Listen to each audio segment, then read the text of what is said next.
Israel में तेल अबीब की एक स्ट्रीट का नाम रखा गया है टैगोर। यह फैसला 1961 में लिया गया था, जिसे ठाकुर जी के 159वीं जन्म दिवस पर इज़राइल की ओर से बेहतरीन गिफ्ट था। पूरी दुनिया फूल बरसा रही थी। मानवीय मूल्यों के इस चिंतक को रक्त रंजित प्रदेशों में शांति के बीज बोए जा रहे थे। जब से पश्चिम बंगाल ने रविन्द्रनाथ टैगोर के जन्मदिन पर विशेष कार्यक्रमों का आयोजन शुरू किया है, तब से बहुत सारी क्षण भीड़ हुई बातें बरबस उमड़ घुमड़ कर यादों के क्षितिज पर बरसना चाहते हैं। स्कूली पुस्तकों से लेकर यूनिवर्सिटी लेवल के सिलेबस में ठाकुर जी की महात्मा वाली तस्वीरें बरबस अपना ध्यान खींचती रही है। दोस्तों और प्राध्यापकों के बीच ठाकुर जी के विविध किस्से जाने अनजाने सतहों पर छूटती रहती थी।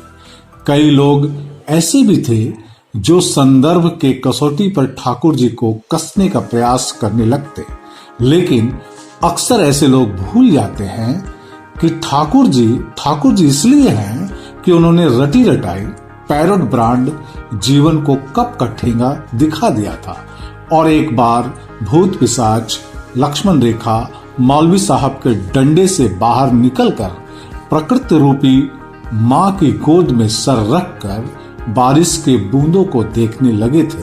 समंदर किनारे बैठकर दूर तलक देर तक निहारना ठाकुर जी की पुराना शगल था और धीरे धीरे उन्हें एहसास हो चला था कि वास्तविक जीवन किसी कृत्रिम तंत्र में नहीं बल्कि हरे भरे स्वाभाविक प्रचेष्टा में है। उन्हें लगने लगा था कि कोई किसी को सिखा या विकसित नहीं कर सकता, महज निगरानी कर सकता है। खिलते हैं सब अपने ही स्वभाव से और ठाकुर दा के भीतर कलाओं की समस्त विधाएं जैसे अंगड़ाई लेने लगी हो। वो एक पॉलीमैथ बन गए। बंगाली साहित्य, नाटक एवं संगीत को एक नया आकार देने लगे और तब बंगाल एक पुनर्जागरण के दौर से गुजर रहा था, जिसमें ठाकुर जी का योगदान अत्यंत महनीय रहा। कहते हैं कि जब तक विराग का कोई दौरा जीवन में नहीं आता, इंसान काम का नहीं होता। यही बात ठाकुर जी के जीवन में भी देखने को मिलता है।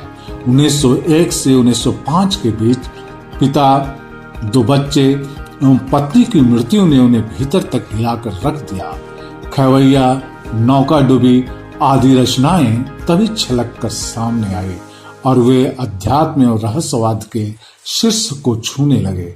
जब गीत हृदय को काट कर अक्षर में ढलने लगे तो विश्व को भी ध्वनित होने लगा और उन्हें विश्व के विख्यात नोबेल पुरस्कार गीतांजलि पर 1913 में प्रदान किया गया। ठाकुर जी पहले ऐसे नॉन इंडियन थे जिसे यह पुरस्कार दिया गया था। बंगाल का यह बार्ड अपने फिरकी से भावनाओं के समंदर में तूफान लाने में एकदम सफल था। चारों ओर उनका ही वाहवाही था। हिंदी साहित्य में छायावाद, रहस्यवाद खिलखिलाने लगा था। महादेवी मीराबाई बनने लगी थी और ठाकुर जी अपने दूसरे चरण की शुरुआत में अध्यात्म, कला, प्रकृति एवं भावनाओं का सुंदर समन्वय करने शांति निकेतन पहुंच गए थे और 24 दिसंबर 1918 को उन्होंने मानवीय मूल्यों के पुरोधा के रूप में विश्व भारती की स्थापना की। लोगों को समझ में नहीं आया कि अपने बच्चे को वहां पढ़ने भेजा जाए या नहीं, क्योंकि सर्वप्रथम जंगल नुमा माहौल में अध्ययन की शुरुआत थी। बच्चे अक्सर पेड़ों पर झूलते लटकते मिलते। अंग्रेजी शिक्षा के ठीक विपरीत पारंपरिक शिक्षा अभिभावक को गले नहीं उतर रही थी।